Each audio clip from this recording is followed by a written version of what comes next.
देखिए आज हम लोग जिला विशेष में बक्सर करने वाले हैं। ठीक है, बक्सर जिला से संबंधित जितने भी फैक्ट हैं आपको हिस्ट्री के फैक्ट हो गए, जो करंट के फैक्ट हैं या फिर जो आपको स्टैटिक के क्वेश्चन बनते हैं, तो सारे फैक्ट हम लोग इसमें देखने वाले हैं। ठीक है, मुश्किल से आपको 3 से 4 पेज की ये नोट्स है, हैंड रिटेन नोट्स, जो मैंने आप लोगों के लिए अच्छे से तैयार किया है एग्जाम ओरिएंटेड तरीके से। ठीक है, तो आप लोग एक बार अच्छे से इत्मीनान से इस क्लास को देखिएगा। आपकी सारी चीजें जो है जिला से संबंधित, बक्सर जिला से संबंधित जो भी वन लाइनर क्वेश्चन है आपके वन डे एग्जाम में, सारे आपको बन जाएंगे यहाँ से। ठीक है, चलिए इसे देखते हैं। इससे पहले हम लोगों ने अररिया और किशनगंज किया था, अगर आप लोग नहीं देखे हैं तो प्लेलिस्ट में उसे जरूर देखिएगा।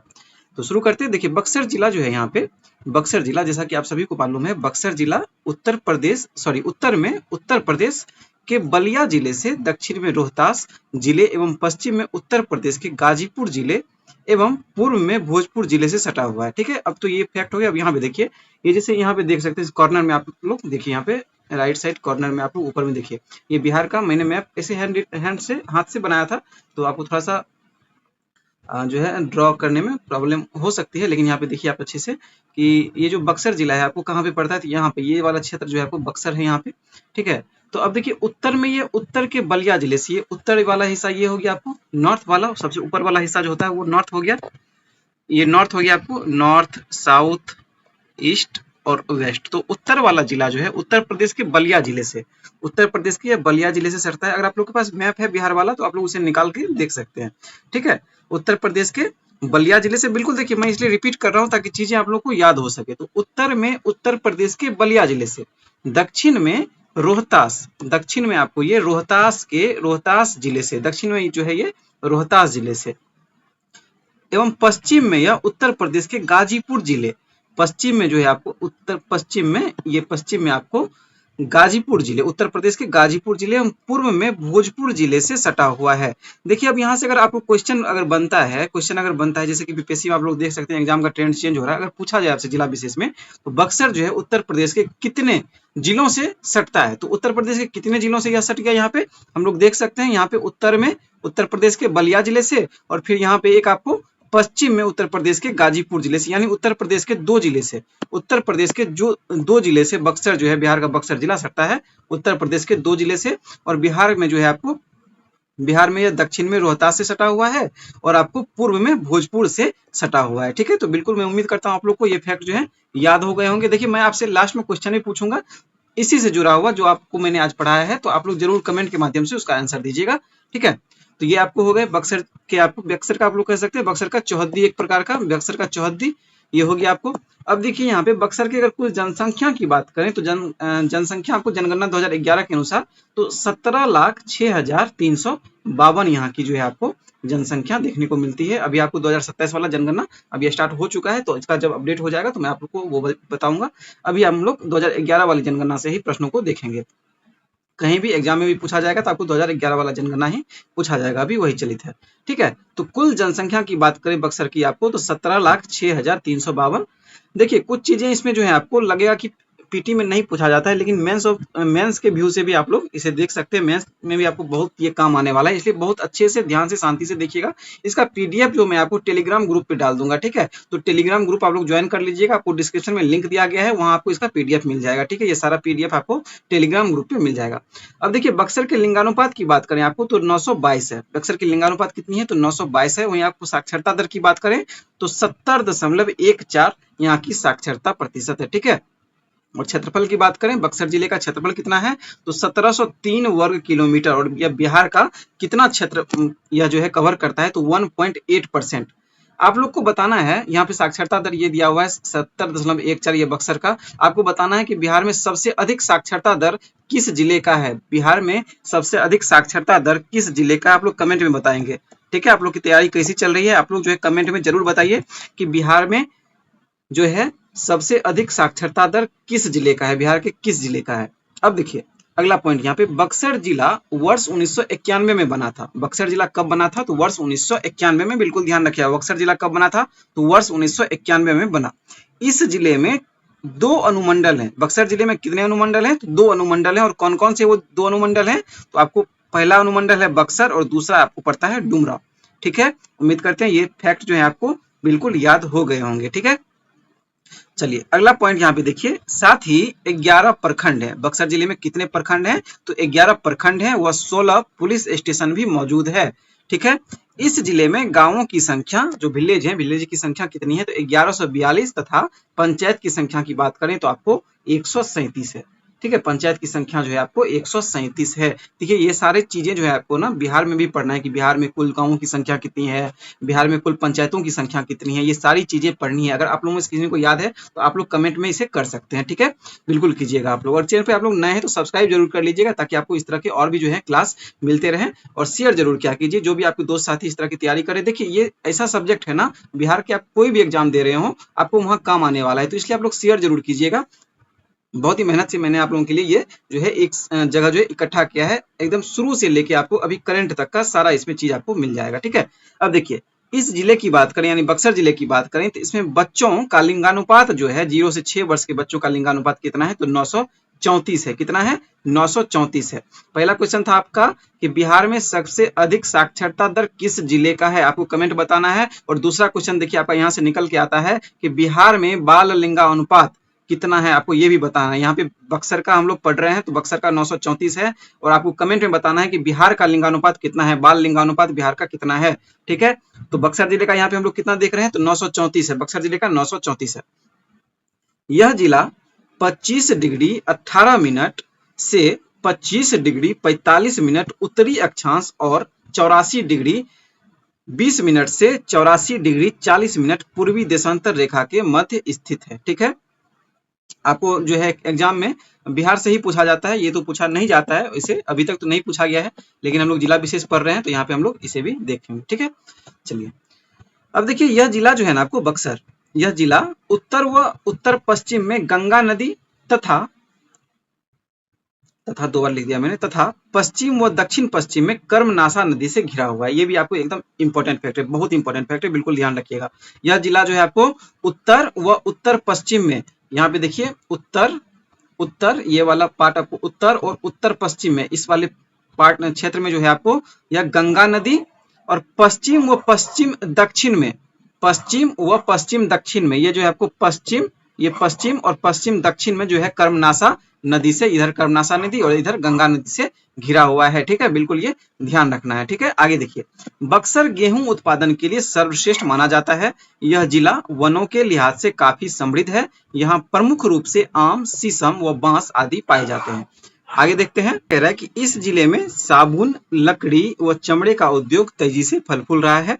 शिक्षा की उपलब्धता के लिए महर्षि विश्वामित्र विश्वविद्यालय यहीं स्थित है। ठीक है, आगे देखिए अगला पॉइंट, इस जिले का दर्शनीय स्थल कतकौली का मैदान, बिहारी जी मंदिर, चौसा का युद्ध मैदान, डुमराव महाराज महल, ब्रह्मापुर धाम इत्यादि है। देखिए ये सब आपको मिलाने के लिए दे सकता है। ठीक है, तो बिल्कुल यहाँ पे ध्यान रखिएगा आप लोग कि इस जिले में दर्शनीय स्थल देखिए कतकौली का मैदान, कतकौली का मैदान, बिहारी जी मंदिर, चौसा का युद्ध मैदान, डुमराव महाराज महल, ब्रह्मापुर धाम, ये सारी चीजें कहाँ पे हैं आपको? तो ये आपको सारी चीजें बक्सर में है, ये बिल्कुल ध्यान रखिएगा। ये सारी चीजें आपको मिलाने के लिए दे सकता है या फिर ऐसे भी दे सकता है कि कतकौली के मैदान का संबंध बिहार के किस जिले से है, तो आप लोग ध्यान रखिएगा बक्सर से है। फिर वहीं पे बिहारी जी मंदिर, चौसा का युद्ध मैदान, ये तो आपको पता ही होगा, चौसा का युद्ध बक्सर में हुआ था, डुमराव महाराज महल, फिर ब्रह्मापुर धाम, ये सारी चीजें आपको बक्सर में है। देखिए जो इंपॉर्टेंट है मैं वहां पे आपको बता रहा हूँ कि ये इंपॉर्टेंट है पीटी के लिहाज से, तो बिल्कुल उसे आप लोग नोट भी कर सकते हैं। ठीक है, वैसे मैं आपको इसका पीडीएफ डाल दूंगा टेलीग्राम ग्रुप पे, तो आप लोग वहां से डाउनलोड जरूर करके इसे पढ़िएगा जरूर। ठीक है, या फिर आपको इसी को जो है एक बार अच्छे से देखने के बाद 2 गुना या 3 गुना स्पीड पे आप लोग इसे बार बार सुनिएगा जरूर। ठीक है, बहुत इंपॉर्टेंट क्लास है ये आप लोगों के लिए। हम लोग जो है आप लोग देखिए जो भी बक्सर से हैं आप लोग जरूर बताइएगा कि इसमें से क्या छूट गया है, तो मैं उसे एड ऑन कर सकूँ बाद में। और फिर जो है आप लोग ये भी बताइएगा कि आप लोग किस किस जिले से हैं, और इसके बाद आपको कौन से जिले का जो है कौन सा जिले का जो है मैं इस तरह से विश्लेषण करके आपको बताऊं, बिल्कुल आप लोग कमेंट कीजिएगा। ठीक है, देखिए आप लोग कमेंट करते हैं तो मुझे भी अच्छा लगता है कि मैं इस तरह के और भी क्लास आप लोगों के लिए लाता रहूं। ठीक है, चलिए आगे देखिए, बक्सर के ऐतिहासिक धरोहरों में बक्सर का किला, नौलखा मंदिर, सीताराम उपाध्याय म्यूजियम आदि शामिल है। ये भी इंपॉर्टेंट है आपको। फिर देखिए इस जिले में ब्रह्मपुर, बक्सर, डुमरांव तथा राजपुर विधानसभा है तथा लोकसभा क्षेत्र बक्सर, कैमूर, रोहतास विधानसभा क्षेत्रों को जोड़कर बना है। ये सारे फैक्ट आपको इंपॉर्टेंट है। देखिए हैंड रिटन नोट्स हैं तो इसमें मैंने उसी फैक्ट को उठाया है जो बहुत ही इंपॉर्टेंट है एग्जाम के लिहाज से, तो बिल्कुल इसे आप लोग अच्छे से देखिए।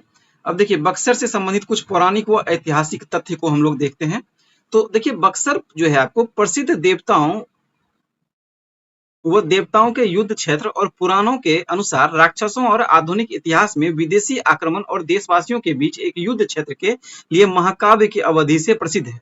ठीक है, अब देखिए यह स्थान जो है ना प्राचीन इतिहास में सिद्धाश्रम, वेदगर्मापुरी, करुष तपोवन, चैत्रध, व्याघ्रसर, बक्सर के नाम से भी जाना जाता था। ठीक है, ये सारे जो है ये सारे स्थान आपको बक्सर में ही पड़ते हैं। सिद्धाश्रम, वेदगर्मापुरी, करुष तपोवन, चैतद्र, व्याघ्रसर बक्सर के नाम से ही जाना जाता है। ये सारे स्थान जो है पुराणों में या आप कह सकते हैं प्राचीन इतिहास में ये सारे जो आप पढ़ते होंगे ये सारी चीजें यहीं से संबंधित हैं। चैत्रद, व्याघ्रसर ये सारे आपको जो है बक्सर के नाम से ही जाना जाता है। अब देखिए यहाँ पे मैंने लिखा था कि बक्सर का इतिहास रामायण की अवधि से पहले का है, तो कैसे? अब देखिए मेंस के पॉइंट ऑफ व्यू से बहुत इंपॉर्टेंट हो जाता है। ये बक्सर का इतिहास जो है रामायण की अवधि से पहले का है या कैसे? तो अब देखिए कहा जाता है कि बक्सर शब्द व्याघ्रसर से निकला है। ऋषि दुर्वासा के अभिशाप के परिणाम से ऋषि वेदशिरा के बाघ के चेहरे को एक पवित्र कुंड में स्नान कराने के बाद पूर्वावस्थिता की प्राप्ति हुई, जिसे बाद में व्याघ्रसर नामित किया गया था। ठीक है, अब देखिए पौराणिक कथाओं के अनुसार ऋषि विश्वामित्र जो भगवान राम के पारिवारिक गुरु थे और 80,000 संतों का पवित्र स्थल गंगा नदी के किनारे स्थित था, जो आधुनिक जिला बक्सर में ही है। ठीक है, अब देखिए यहाँ पे मुगल काल में हुमायूं और शेरशाह के बीच ऐतिहासिक लड़ाई चौसा का युद्ध हुआ था। आपको 1539 ईस्वी में लड़ा गया था, वो भी आपको यहीं पे हुआ था। तो इस हिसाब से भी ये इंपॉर्टेंट हो जाता है। अब देखिए बक्सर का युद्ध जो है, बक्सर का जो युद्ध हुआ था आपको 1764 में कतकौली के मैदान में ब्रिटिश सेना और मीर कासिम, शुजाउद्दौला और शाह आलम द्वितीय के बीच लड़ा गया था। ये भी आपको यहीं पे है। ठीक है, अब देखिए एग्जाम ओरिएंटेड फैक्ट, देखिए VBI एकदम से इंपॉर्टेंट है, बिल्कुल याद रखिएगा। तो मुख्य मुख्य बिंदु या इसके फिर प्रमुख उद्देश्य क्या है? तो यहाँ पे मैंने इस तरह से लिखा था कि बिहार का पहला कशेरुकी नासीजीव प्रबंधन केंद्र, बिहार का पहला कशेरुकी नासीजी प्रबंधन केंद्र जो है कहाँ है? तो ये भी आपको बक्सर के डुमरांव में, डुमरांव के वीर कुंवर सिंह कृषि महाविद्यालय में ICAR द्वारा स्वीकृत किया गया, जहाँ पे जो है आपको चूहों और जंगली सुअरों के नियंत्रण पर शोध किया जा रहा है। ठीक है, तो बिल्कुल ध्यान रखिएगा ये आपको कहाँ पे पड़ता है, बिहार का पहला कशेरुकी नासीजीवी प्रबंधन केंद्र। तो ठीक है, डुमरांव के वीर कुंवर सिंह कृषि महाविद्यालय में। ठीक है, आगे देखिए देश का पहला नीलगाय शोध संस्थान की बात करें तो ये आपको कहाँ पे है? डुमरांव में ही स्थापित है। नीलगायों को पालतू बनाने और उनके व्यावसायिक उपयोग पर भारत का पहला केंद्र जो है आपको यहीं पे भारत का पहला है, तो बिल्कुल इसलिए इंपॉर्टेंट हो जाता है, तो इसलिए आप लोग ध्यान रखिएगा। आगे देखिए बक्सर थर्मल पावर प्रोजेक्ट की बात करें तो ये आपको कहाँ पे है? तो ये आपको चौसा में है। ठीक है, चौसा में, जहाँ चौसा की युद्ध हुई थी वहीं पे आपको जो है अभी बक्सर थर्मल पावर प्रोजेक्ट जो है यहाँ पे लगाया गया है। इसकी कुल क्षमता की बात करें, ये देखिए कुल क्षमता बहुत इंपॉर्टेंट हो जाता है। कुल क्षमता की बात करें तो 1320 मेगावाट इसकी क्षमता है, कुल क्षमता SJVN द्वारा निर्मित है यह। ठीक है, SJVN का फुल फॉर्म क्या होता है आप लोग कमेंट में बताएंगे। SJVN द्वारा यह निर्मित है और देखिए कुल बिजली का 85% बिहार को मिलेगा इससे। ये जो थर्मल पावर है आपको बक्सर थर्मल पावर प्रोजेक्ट जो कि चौसा में लगाया गया है, जिसकी कुल क्षमता आपको 1320 मेगावाट है, इसका जो इससे बिजली उत्पादन होगी इसका 85% कितना? तो 85% आपको बिहार को मिलेगा। ठीक है, बिल्कुल ध्यान रखना है। देखिए पर्यटन और धार्मिक विकास की बात करें तो राम रेखा घाट हो गया आपको, फिर आपको अहिल्या उद्धार स्थान हो गया, इसको जो है स्वदेश दर्शन योजना के तहत पर्यटन सर्किट से जोड़ा गया है, बिल्कुल ध्यान रखना है। अब देखिए चौसा का युद्ध कब हुआ था? याद रखिएगा, इंपॉर्टेंट डेट है यह। 1539 ईस्वी में चौसा का युद्ध शेरशाह सूरी और हुमायूं के बीच लड़ा गया था और इसमें विजयी कौन रहा था? इसमें आपको विजयी रहा था कौन? तो शेरशाह सूरी इसमें विजयी रहा था। ठीक है, शेरशाह सूरी आपको विजयी रहा था। तो चौसा का युद्ध किसके बीच लड़ा गया? शेरशाह सूरी और हुमायूं के बीच। कौन विजयी रहा? तो शेरशाह सूरी। और बक्सर का युद्ध कब हुआ था? तो 1764 में। बक्सर का युद्ध 1764। देखिए ये डेट बिल्कुल याद रखिएगा, आपको बीपीएससी में पूछा भी गया है आपको। 22 अक्टूबर 1764, 22 अक्टूबर ये डेट पूछा गया है आपको। देखिए बहुत जगह 8 अक्टूबर भी लिखा हुआ है, लेकिन 22 अक्टूबर ये आपको एग्जैक्ट डेट है, इसे याद रखिएगा। 22 अक्टूबर 1764 को आपको बक्सर का युद्ध हुआ था। ये आपको हेक्टर मुनरो जो कि अंग्रेज का जो है सेनापति था और जो है इसके बना संयुक्त सेना के बीच जो है यह लड़ाई लड़ी गई थी। हम लोगों ने इससे पहले भी जो है देखा था, इसको ऊपर में हम लोगों ने अभी डिस्कस किया है। ठीक है, और इसमें निर्णायक जीत जो है किसकी हुई? तो अंग्रेजों की जो है इसमें जीत हुई थी। देखिए, भारत रत्न उस्ताद बिस्मिल्लाह खां कुछ दिन पहले चर्चा में बहुत रहे थे। भारत रत्न उस्ताद बिस्मिल्लाह खान प्रसिद्ध शहनाई वादक जो हैं, इनका जो है जन्म स्थली जो है बक्सर का डुमरांव, बक्सर के डुमरांव के कस्बा में इनका जन्म हुआ था, ठीक है। और देखिए, बक्सर केंद्रीय कारागार की अगर बात करें तो ये आपको पूरे भारत में ना जो है ना आधिकारिक फांसी के फंदे जो है, जैसे कि आपको किसी को फांसी की सजा अगर सुनाई जाती है कोर्ट के द्वारा, तो वो जो फांसी का फंदा जो बनता है या फिर वो जो रस्सी है, वो रस्सी आपको यहीं पे बनता है, ठीक है। बक्सर केंद्रीय कारागार विशेष रस्सियों के निर्माण के लिए यह प्रसिद्ध है, ठीक है। अब देखिए, पौराणिक उपनाम या पहचान, तो अभी हम लोगों ने देखा है कि देखिए इसे मिनी काशी के नाम से भी जाना जाता है, बक्सर को जो है मिनी काशी के नाम से भी जाना जाता है, और महर्षि विश्वामित्र की तपोभूमि यह रही है, ठीक है। तारका वध यहीं पे हुआ था, तारका वध स्थल जिसे कि कहा जाता है। त्रेता युग में आप लोगों ने रामायण में देखा होगा कि तारका का वध जो राम भगवान जो किए थे विश्वामित्र के साथ, जब वो जनक जा रहे थे, इस तरह की जो कहानी है। तो ये जो है ये वाला क्षेत्र भी आपको जो है बक्सर में ही पड़ता है, और बक्सर को जो है मिनी काशी के रूप में भी जानते हैं। उम्मीद करते हैं कि आप लोग को यह सेशन जो है बहुत अच्छा लगा होगा। अगर किसी भी तरह का आपको डाउट हो या फिर किसी भी तरह के सवाल हो तो आप लोग कमेंट हमें जरूर कीजिएगा। चैनल पे नए हैं तो आप लोग सब्सक्राइब जरूर कीजिए, और अगला टॉपिक कौन सा होना चाहिए जरूर आप लोग कमेंट कीजिएगा, ठीक है। और आप लोग कहाँ से देख रहे हैं आप लोग कमेंट कीजिए, ताकि हमें भी अच्छा लगे, और मैं इस तरह के और भी क्लास आप लोगों के लिए कंटिन्यू जो है अब जो भी आपको एग्जाम है, जैसे कि बीपीएससी का जो है डेट फिक्स ही है आपको 26 जुलाई, और साथ ही आपको बीएसएससी का जो है अब एग्जाम जो है स्टार्ट होने वाला है। सबसे पहले बीएसओ का लग रहा है कि उम्मीद के एग्जाम हो जाएगा, साथ ही आपको बहुत सारे एग्जाम हैं इस तरह के। तो आप लोग हमें कमेंट जरूर कीजिएगा कि आपको यह सेशन कैसा लगा, और शेयर कीजिए, लाइक कीजिए, और अपना ओपिनियन हमें कमेंट के माध्यम से जरूर दीजिए, और टेलीग्राम जरूर चैनल जरूर ज्वाइन कर लीजिएगा, ठीक है। चलिए हम लोग मिलते हैं नेक्स्ट क्लास में, ओके।